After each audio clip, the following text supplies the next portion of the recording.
ఆంధ్ర తెలంగాణలో తక్కువ ఫీజులతో high quality results ఇస్తున్న ఏకైక సంస్థ తిరుమల్ ఐఏఎస్ ఇన్స్టిట్యూట్. సినీ నటుడు పోసాని కృష్ణమురళి గుంటూరులోని జడ్జి ఎదుట కన్నీరు పెట్టుకున్నారు. తనకు మరో 2 రోజుల్లో బెయిల్ రాకపోతే ఆత్మహత్య శరణ్యమంటూ బోరున విలపించారు. తన ఆరోగ్యం బాగాలేదన్న పోసాని కృష్ణమురళి డాక్టర్లు 2 సార్లు ఆపరేషన్ చేసి స్టంట్లు వేశారని కోర్టులో కంటతడి పెట్టుకున్నట్లుగా తెలుస్తోంది.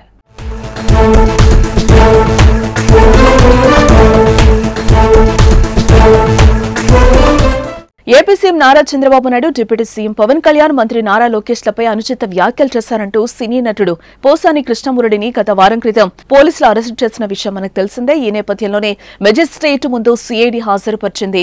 మెజిస్ట్రేట్ ముందు పోసాని కన్నీరు పెట్టుకున్నారు.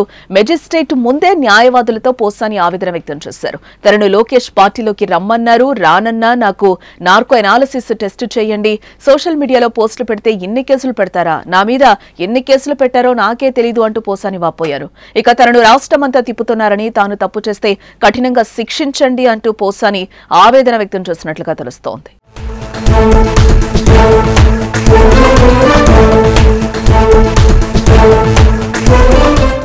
ఇక మరోవైపు సిఐడి తనపై దాఖలు చేసిన పీటీ వారెంట్ను కొట్టివేయాలంటూ పోసాని కృష్ణమురళి హైకోర్టును ఆశ్రయించిన సంగతి తెలిసిందే. అయితే పోసాని దాఖలు చేసిన లంచ్ మోషన్ పిటిషన్ ను హైకోర్టు కొట్టివేసింది. పోసాని కృష్ణమురళిని పీటీ వారెంట్పై ఇప్పటికే కర్నూలులో అదుపులోకి తీసుకున్నట్టుగా పబ్లిక్ ప్రాసిక్యూటర్ హైకోర్టుకు తెలిపారు. మంగళగిరి మెజిస్ట్రేట్ ఎదుట పోసాని కృష్ణమురళిని ప్రవేశపెట్టేందుకు కర్నూలు నుంచి పోలీసులు తీసుకొస్తున్నారని కోర్టు దృష్టికి తీసుకెళ్లారు. ఇరుపక్షాల వాదనలు విన్న high court Posani Krishnamurali lunch motion petition ను కొట్టివేసింది. ఇటు మరోవైపు విద్వేషాలు రెచ్చగొట్టేలా వ్యవహరించారంటూ అన్నమయ్య జిల్లాకు చెందిన జనసేన నేత మణి ఫిర్యాదు మేరకు పోసాని కృష్ణమురళిని పోలీసులు తొలుత అరెస్టు చేయడం జరిగింది. జనసేన నేత ఫిర్యాదు మేరకు అన్నమయ్య జిల్లా ఓబుళవారిపల్లిలో పోసానిపై కేసు నమోదైంది. దర్యాప్తులో భాగంగా ఫిబ్రవరి నెలలో పోసాని కృష్ణమురళిని ఏపీ పోలీసులు హైదరాబాద్ లో అరెస్టు చేశారు. అనంతరం రైల్వే కోడూరు కోర్టులో హాజరుపరచగా కోర్టు రిమాండ్ విధించింది.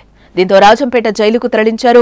అనంతరం పలు చోట్ల పోసానిపై నమోదైన కేసుల విచారణ కోసం పోలీసులు పోసానిని వివిధ ప్రాంతాలకు తీసుకెళ్తున్నారు. అయితే ఇప్పటికే కడప, కర్నూలు, నర్సరావుపేట కోర్టులు ఆయనకు బెయిల్నైతే మంజూరు చేశాయి. దీంతో పోసాని విడుదలకు మార్గం సుగమం కాగా తాజాగా సిఐడి పోలీసులు పీటీ వారెంట్ వేయడంతో విడుదలకు బ్రేక్ పడినట్లయింది.